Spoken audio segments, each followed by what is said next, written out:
Hari Om, everybody. Let's get started. Welcome to all of you.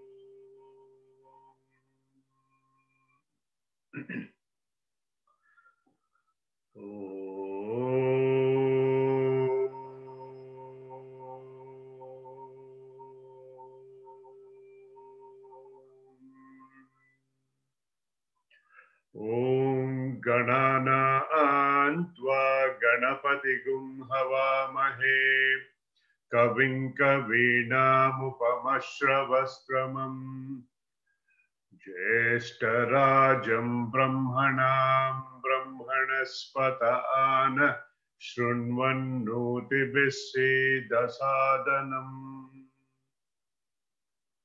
Prano Devi Saraswati Vajebhir Vajinivati Dhinama Vikyavat Om Ganeshaya Namaha Om Saraswatyai Namaha Om Shri Gurubhyo Namaha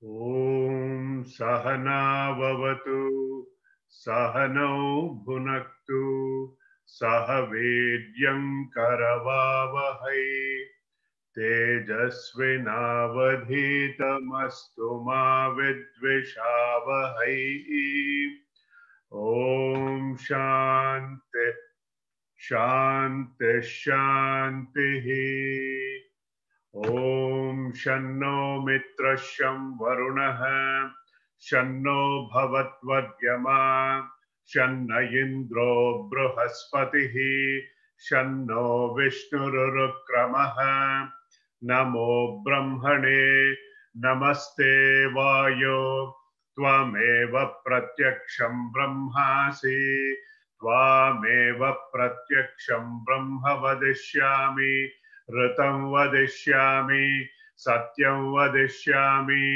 Tanmam Avatu Tadvaktaram Avatu Avatu Mam Avatu Vaktaram Om Shanti Shanti Shanti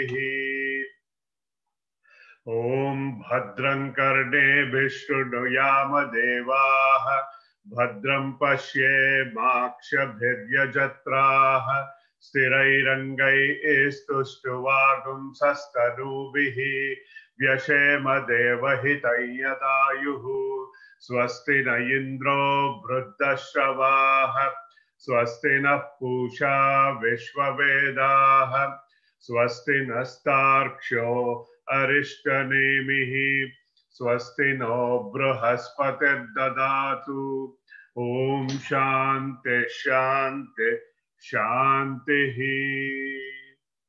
Shuklam Bharadaram Vishnum Shashivardam Chaturbhujam Prasanna Vadanam Dhyayet Sarva Vignopashantaye Vagishadya Sumanasaha Sarvartanam Upakrame Yamnatva Kritakrityasyuhu Tam Namami Gajananam Vakratunda Mahakaya Koti Surya Samaprabha Nirvignam Kurume Deva Sarvakaryeshu Sarvada Saraswati Namastubhyam Varade Kamarupini Vidyarambam Karishyami Siddhir Bhavatu Me Sada Gurur Brahma Gurur Vishnu Gurur Devo Maheshwaraha Guru Sakshat Param Brahma Tasmai Shri Gurave Namaha Narayanam namaskritya naram chaiva narottamam devim saraswatim vyasam tato jayamudiraye vyasam vasishtanaptaram shakte pautramakalmasham parasharatmajam vande shukatatam taponidhim Vyasaya Vishnurupaya Vyasarupaya Vishnave Namo Vai Brahmanidaye Vasistaya Namo Namaha Vasudeva Sutam Devam Kamsa Chanuravartam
Sorry about that. There was a little bit of glitch, I think, with the transmission. Let me reshare the screen.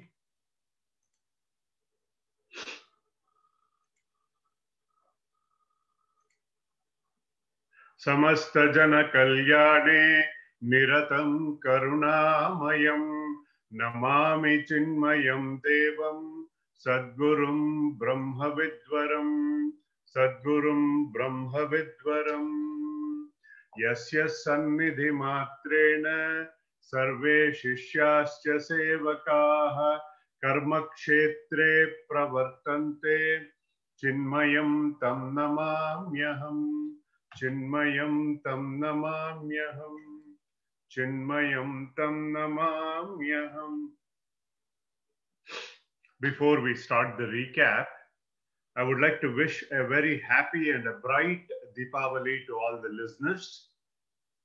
May this Deepavali in 2020 provide us with the right vision to walk in the right direction to get the highest knowledge that we are seeking.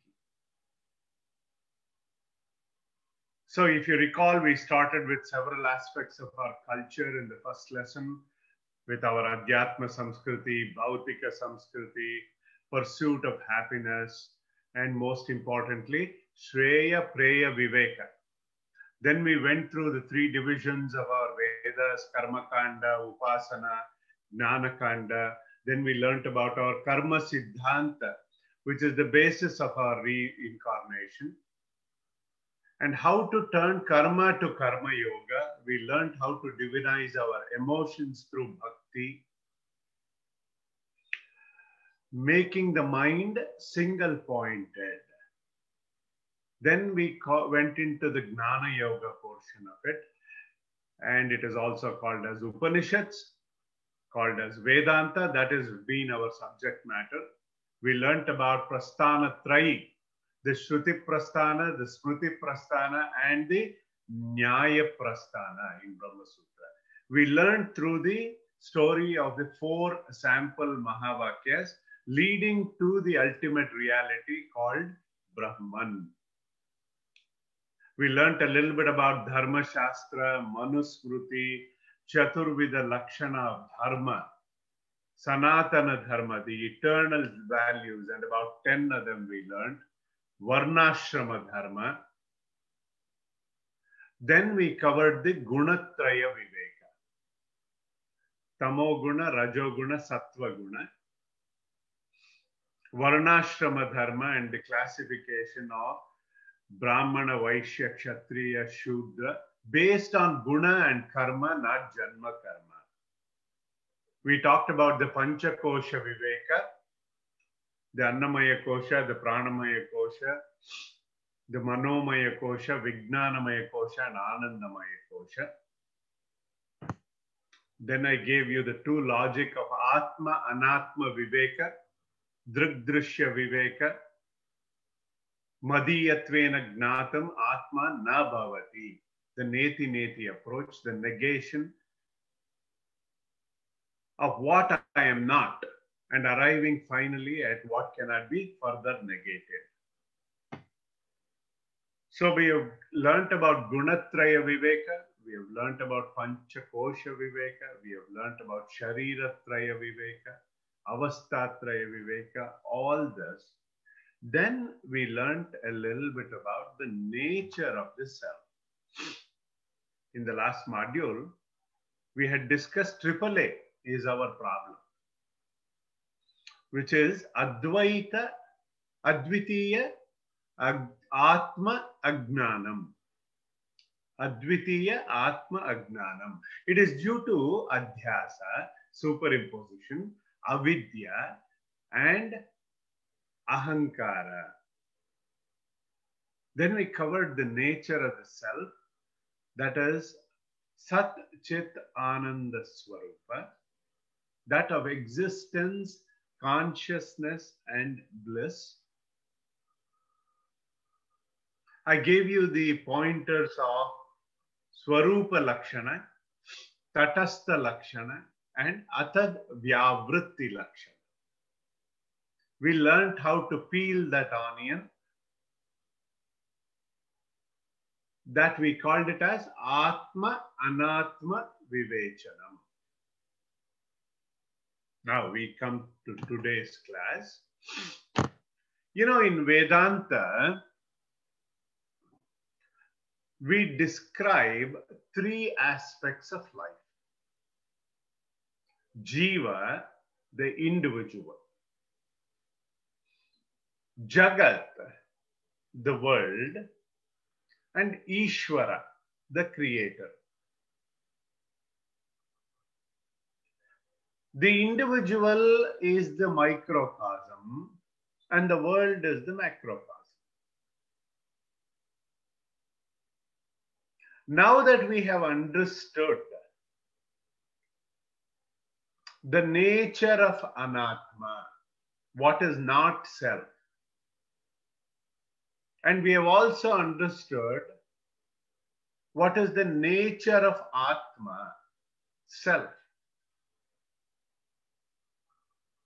Let us spend a little time today on understanding what is this bandhana, what is this bondage that everyone keeps talking about, the notion of limitedness.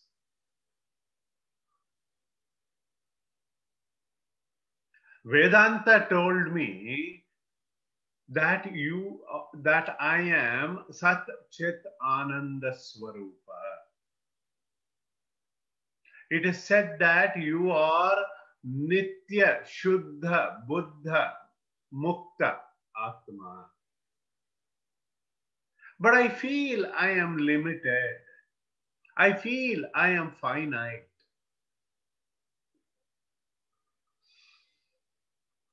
This in Vedanta, we call it as Parichinnatva. The limitation or the feeling of finitude is called as Parichinnatva. There are three types of limitations we all feel. Limitations due to space. It's called Desha Parichinna or Desha Paricheda. Limitations due to time, called Kala Paricheda. Objectal limitation or Vastu Paricheda.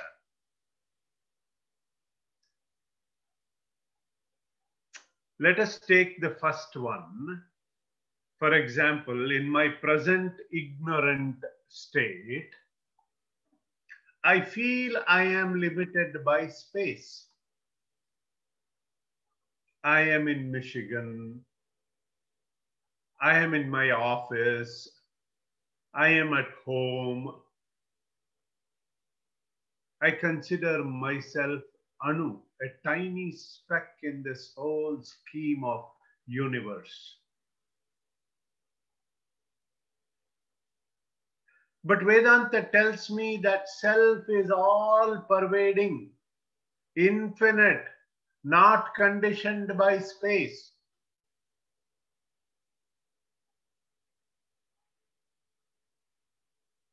Then we have what is called as the Kala Paricheda. Limitations due to time. You know, in creation, all objects have a beginning and an end. Adi and an Anta. I feel I am limited by time. Vedanta tells me I am Nitya, eternal. I am unborn. But my experience due to ignorance is contrary to that. That I am born in a particular time, on a particular day. I even celebrate my birthday. I have a lifespan of time. I will die some point in the future. These type of limited feelings. Then there is Vastu Paricheda. When I say Vastu, it includes objects and beings. So Vedanta teachers have analyzed these three type of limitations perceived by the mind broadly under three categories. One is called the Sajatiya Bheda. When I see the differences between beings and objects of the same species. For example, if I'm looking at human being, I see the differences between as man and woman, differences in the height, differences in the weight, in the build, in skin color, and so on and so forth. The next one is called the Vijatiya Veda. Because of my ignorance, I see differences amongst objects and beings of different species. I see the difference between a human and an animal like a lion or a horse, or etc., etc. That is Vijatiya Veda. Then you have what is called as Swagata Veda. The differences within an object. For example, if I'm looking at myself, there is difference between a hand and a leg, the differences in limbs, in my fingers, etc., etc. That is called as Swagata Veda.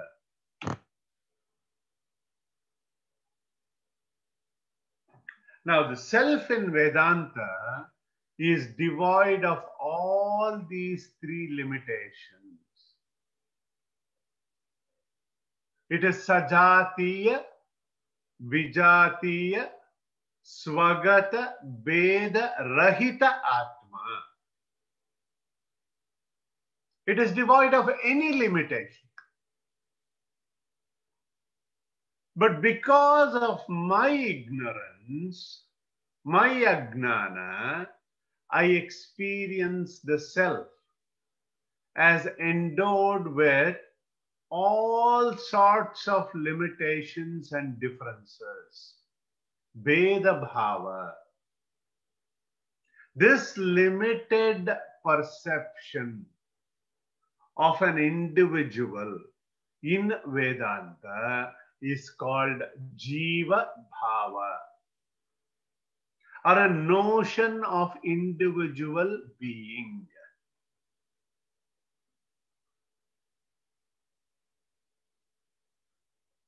So, what is the result of this mistaken notion of this unlimited self as the limited individual or ego? Let's examine and analyze that. Because of this illusory entity, I give a reality to the world of objects. I give reality to the world of beings.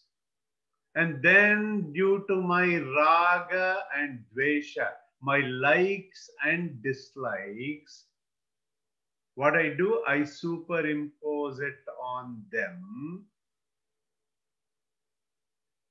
What that does, I start to become dependent on the external world for happiness, comfort.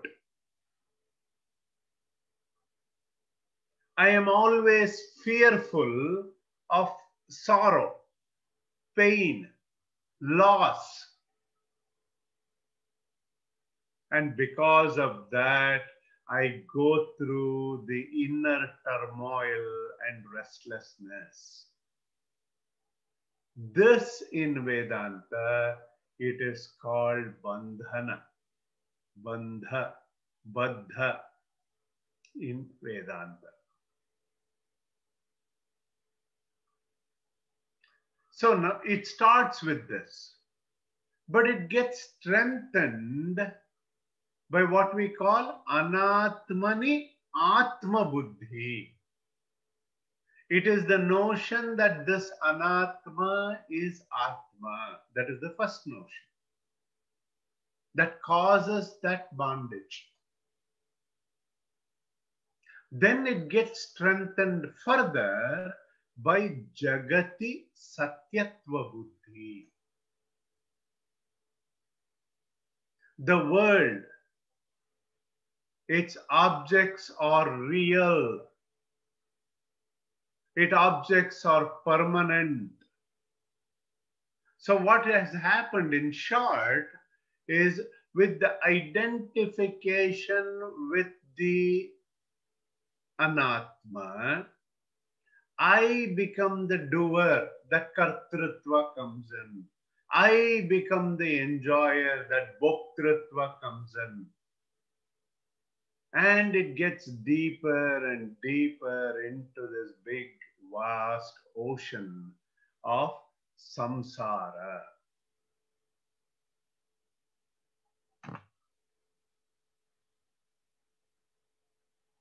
Now, in the last class, I hinted, or even at the beginning of today, I hinted that AAA is our problem. The notion of individuality or jiva bhava, a sense of finitude, a sense of limitedness. Why? Due to avidya or ignorance. That is considered the root cause of this bondage. And there are two classic examples given in Vedanta to explain this phenomena. One is called the rope and the snake example. And the other one is called the post and the ghost. I've pictorially shown both of it. I hope you don't see the snake in the rope or the ghost in the post. So in the rope and snake example, what happens? There is twilight zone. It is neither dawn nor dusk. There is twilight, semi-darkness.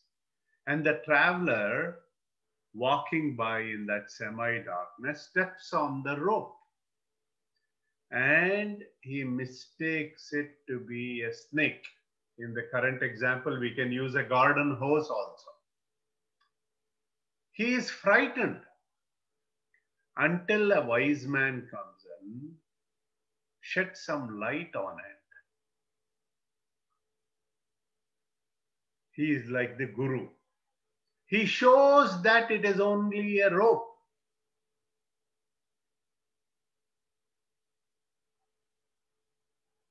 So because of this non-apprehension of the rope, there is misapprehension of the snake.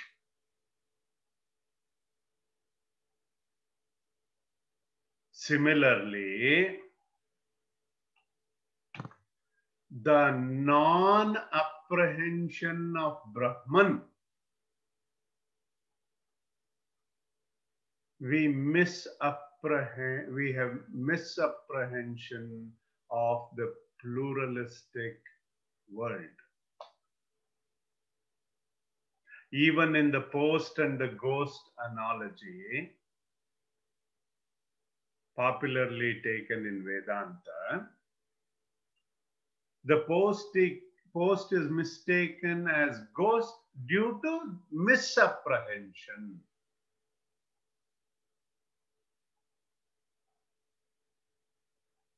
This ignorance in Vedanta is called by many names. Avidya, Ajnana, Maya, Pradhana, Prakriti. All these are names for Maya and company.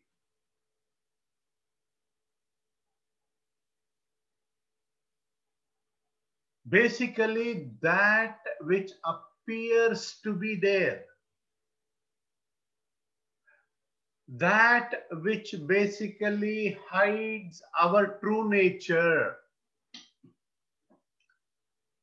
that which is truly not there. Na vidyate iti avidya. It is an illusion. So the illusory snake or the illusory ghost in those examples appear to be there. But on discovery, on gaining knowledge, it is not there.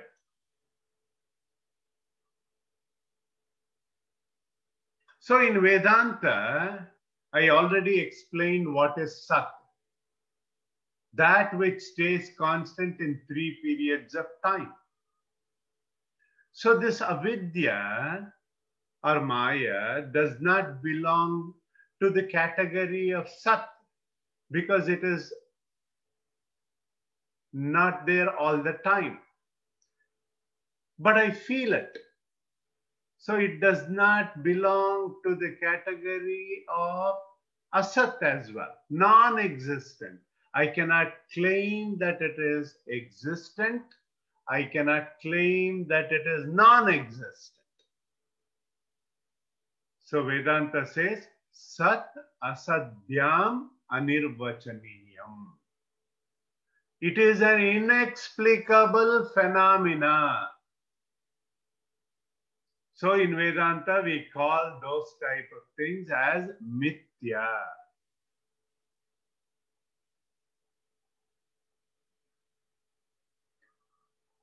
But it is Gnana Virodhi.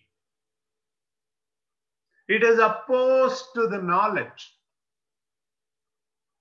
The moment light comes, darkness has to go.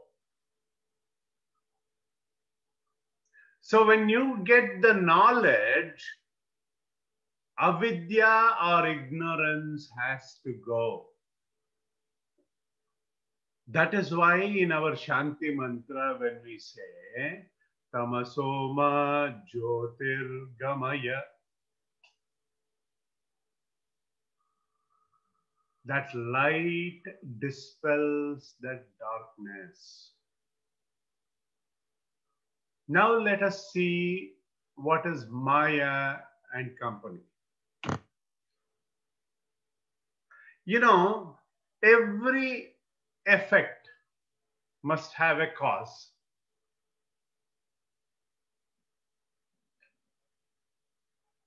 The cause must exist before the effect. For example, the seed is there and the tree has come. Cotton is there and the shirt has come, like that. So the truth or Brahman is the cause of this world. That is what Vedanta says. But the truth or Brahman is changeless. It is of the nature of Sat Chit Ananda Swarupa.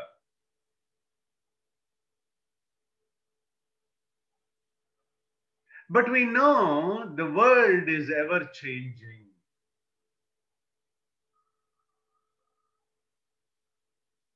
How can this changing world emerge from that changeless cause? To postulate this, concept of Maya comes in.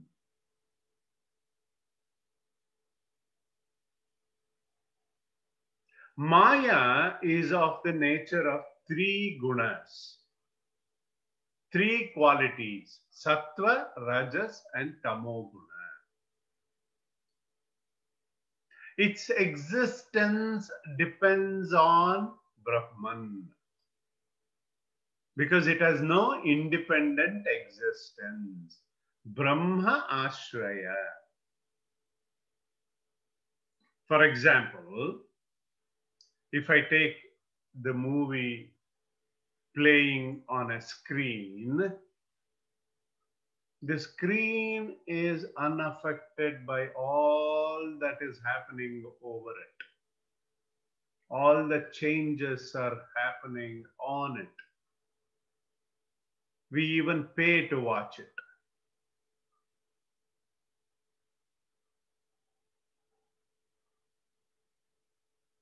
So Maya in Vedanta is ya ma sa iti Maya.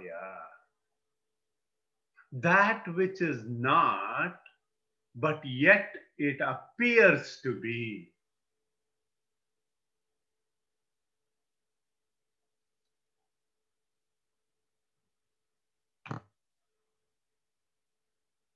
So Trigunatmika Maya. When you are dominant, this thing is tamasic. You have dullness, alasya, inertia, inactivity, negativity. All these are qualities of the tamo guna. When there is a lot of excitement, passion, movement, activity, leadership, all this are activities of the rajas, the rajoguna. And sattva, when there is peace, serenity, calmness, clarity, positivity, harmony, balance, all these are qualities of sattva guna. So from the standpoint of truth, there is no world.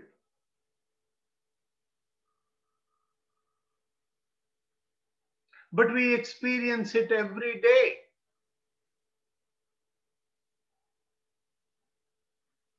This is Maya.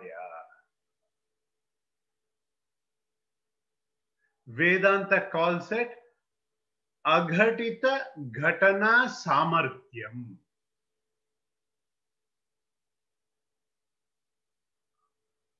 To make the impossible possible.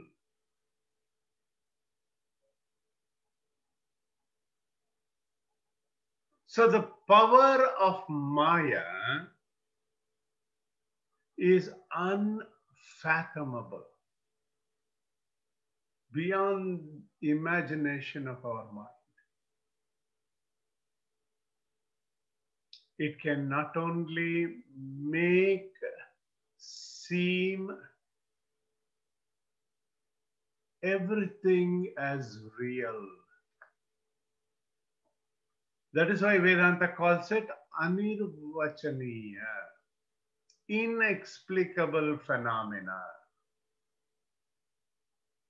anadi, beginningless.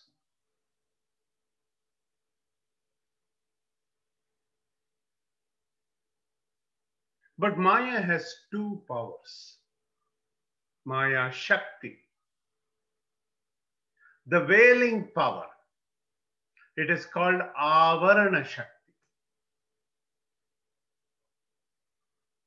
This is the nature of ignorance, avidya. What it does, it veils the truth. Then the Vikshepa Shakti comes in. It has the projecting power. This projects the entire world of Nama Rupa, names and forms, and makes unreal seem real, seem apparently real.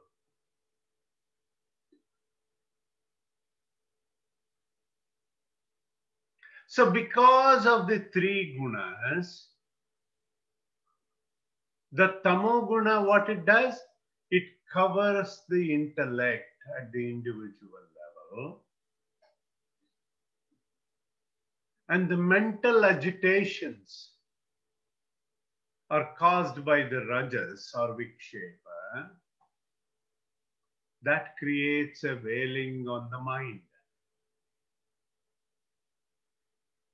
This in turn causes more and more agitation. That is why we fail to recognize the rope due to avarana, and vikshepa creates that fear of a non-existent entity of snake. In that rope and snake example, avarana covers the rope, vikshepa projects the snake. That really is not there. That is the power of Maya and company.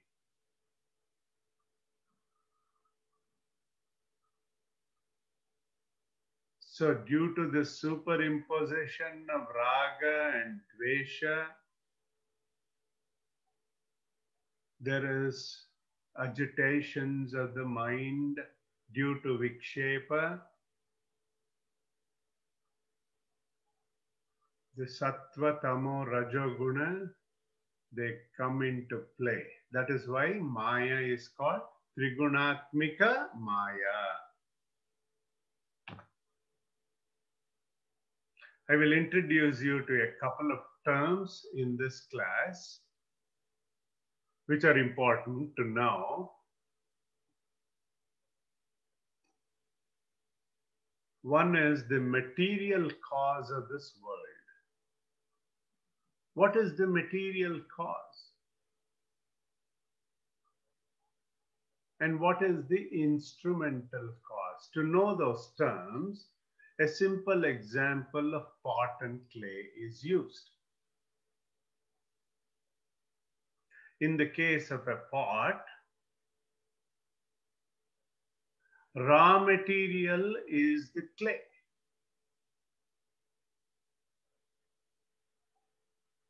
That is called the material cause. It is called upadana karana. And the instrumental cause is nimitta karana, is the potter's wheel. And the efficient cause, which our Gurudev uses that term, is the intelligence of the creator. Usually, these two causes are different. The upadana karana and the nimitta karana. Whenever there is the material and the efficient cause are the same, that creates an object of illusion. Kind of like how our dream world is.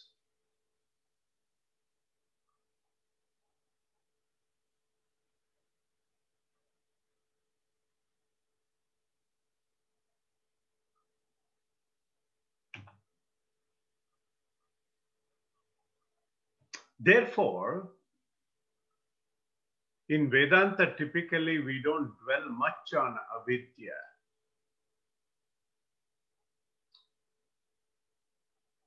We focus our attention on jnana, vidya.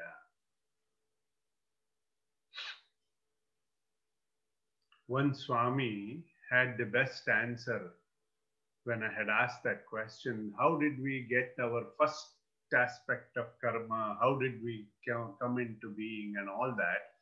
So in that, generally we don't dwell on how we fell in the ditch.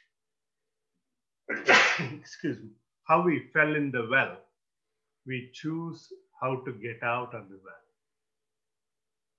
So the avidya maya or ignorance creates three types of problems.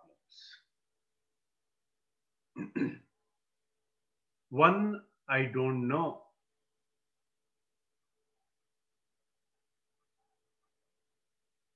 I don't know what my true nature is.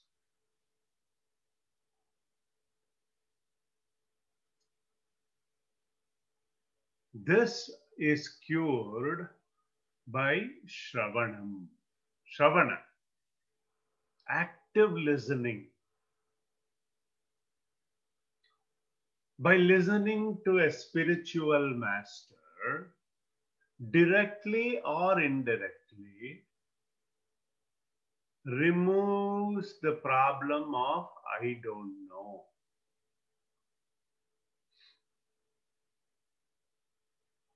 Then generally we say, oh, I don't understand. I don't understand these things. Avicharo kruto bandha vicharena nivartate. Only by inquiry, only by contemplation, only by reflection, that I don't understand. It can be cured by what we call manana. Reflection. Reflection on what we have heard through Shravana. Internalizing it takes care of I don't understand the problem.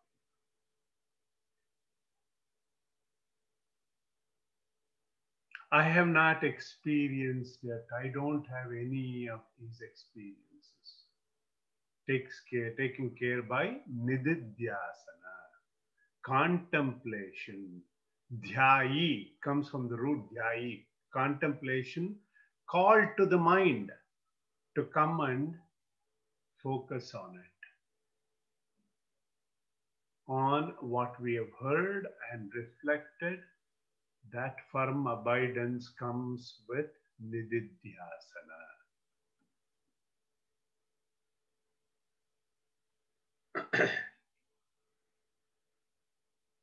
I will end the lesson here today with Maya and company, its effects, right? So the avidya and the Maya at the macro level, we will relate that to today's festival of Deepavali. Ignorance.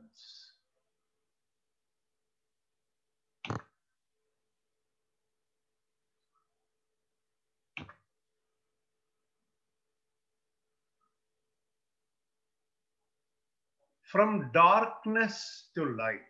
I want to spend a couple of minutes on the significance of Deepavali, very appropriate to what we are studying.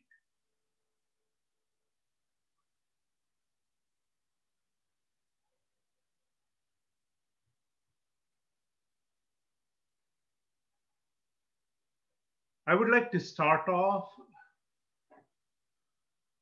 by wishing all of you a very happy and a bright Deepavali. Firstly, I want to talk or thank Mr. Thomas Alva Edison, a great American inventor. He is most famous for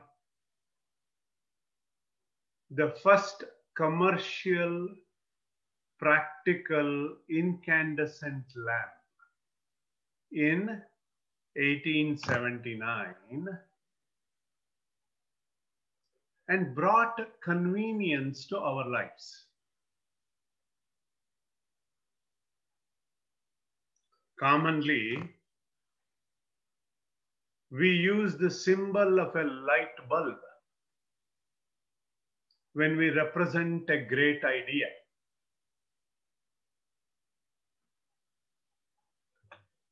In my world of program management, we use stoplights to symbolically represent the health of a program, what we call as a GYR metric, green, yellow, red metric. For a dim-witted person, what do we generally call that person? A tube light. When a person is realized,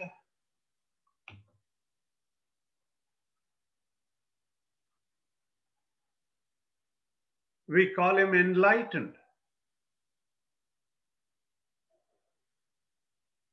We put a halo around them. We use terms like brilliance for one's intellectual ability. And when somebody is full of ideas, we call that person a visionary. We are dependent on many sources of light to make a point, like laser pointer, to draw attention to a point. All this are applications of light. You know, when I was growing up in India, during my early childhood years, in the evening hours, as it got dark after sunset, when we flipped the switch inside the house, my mother would pay respects to that light as soon as we turned it on, as though it is some kind of a reflex behavior. I had asked my mother about it. She said, the instant the light bulb comes to life, it becomes a source of light. It would represent that God's illumination. My mother had told me that she was reminded of God's presence with the light. It represented awareness. She said it makes us conscious of reality. So that brings us to Deepavali and significance. Deepa is light. Avali means a row of light.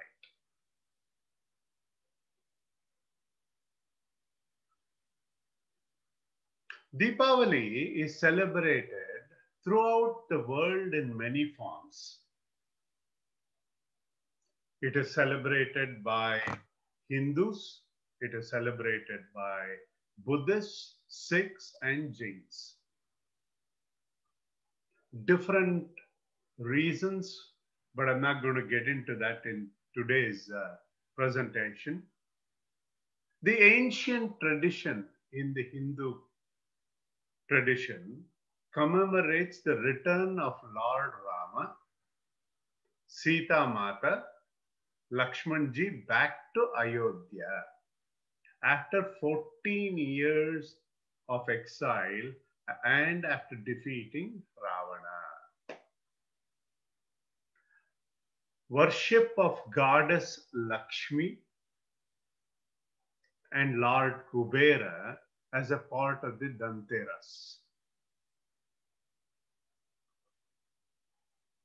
Lord Krishna vanquishing Narakasura, Bali, Padyami, all those are there. But the most important thing to remember during Deepavali is it is a festival of lights. That spiritual victory of light over darkness. What an appropriate topic for us today. Good over evil. Knowledge over ignorance. That is the key symbolic meaning of Deepavali. You know, in every Hindu household, it is customary to light a lamp, Deepam, twice, both in the morning and in the evening. This is usually done in the prayer room before the deity. Our daily worship starts with the lighting of the lamp. All auspicious functions, whether it is religious, whether it is social, they all start with lighting of the lamp. So on this Deepavali day in 2020, with that 2020 vision, let us make a pledge not to blow the light away, even for a birthday celebration. Instead, light a lamp. We have been following that in our household since 1997, when our Puja Guruji Swami Tejomayananji told us about it. This custom has a deep intellectual and spiritual significance. As you all know, our Chinmaya Mission logo is a lamp to symbolize knowledge. Primarily, Deepam signifies knowledge. All our activities should be governed by that light of knowledge, especially the knowledge of Dharma. By this knowledge, ignorance or darkness is dispelled. We bow down to that knowledge, which is the greatest wealth in our lives. Knowledge also provides a great fabric, a moral fabric for our good actions. So the lamp, when it is kept lit for all auspicious occasions, is a witness to our thoughts, to our actions. So our Puja Gurudev, Swami Chinmayananji used to say, where there is light, darkness cannot be. When the knowledge comes, ignorance must quit. So currently, in the darkness of our ignorance, we believe that we are bound. We believe that we are limited. But the Guru and the scriptures are telling us, in truth, we are not. We will never be. We have never been bound. The bondage is illusory. At the culmination of such an education, the light floods the room as if it were, and the darkness is gone. So in Vedanta, there are so many examples of light and reflection. Our Puja Gurudev uses the example of tungsten filament to describe how cold it is to touch, non-luminous, how when electricity is passed through it, it glows. He was using this example to describe how our body, mind, and intellect are made of inert matter, have no sentiency of their own, and Atma, which is Swayam Prakasha, provides that energy. He used to jokingly say, electricity hi balbasta. Swami Ramakrishna Paramahamsa Ji says, even if the cave is thousands of years old, if you strike a match, the light instantly removes the darkness. We might have accumulated several lifetimes of ignorance, what we call as vasanas in Vedanta. It can be removed instantly by the power of this knowledge. With that, let us conclude here. Do the concluding prayers. Sarve bhavantu sukhinah, sarve santu niramayah, sarve bhadrani pashyantu, ma kaschid dukkha bhag bhavet. Om asatoma sadgamaya, tamasoma jyotirgamaya, mrityorma amritam gamaya. Om shanti shanti shanti. Om purnamada purnamidam purnaat purnamudachyate purnasya purnamadaya purnameva vashishyate. Om shanti shanti shanti. Harihi Om. Shri Gurubhyo Namaha. Harihi Om. Thank you, everyone. We will see you next week.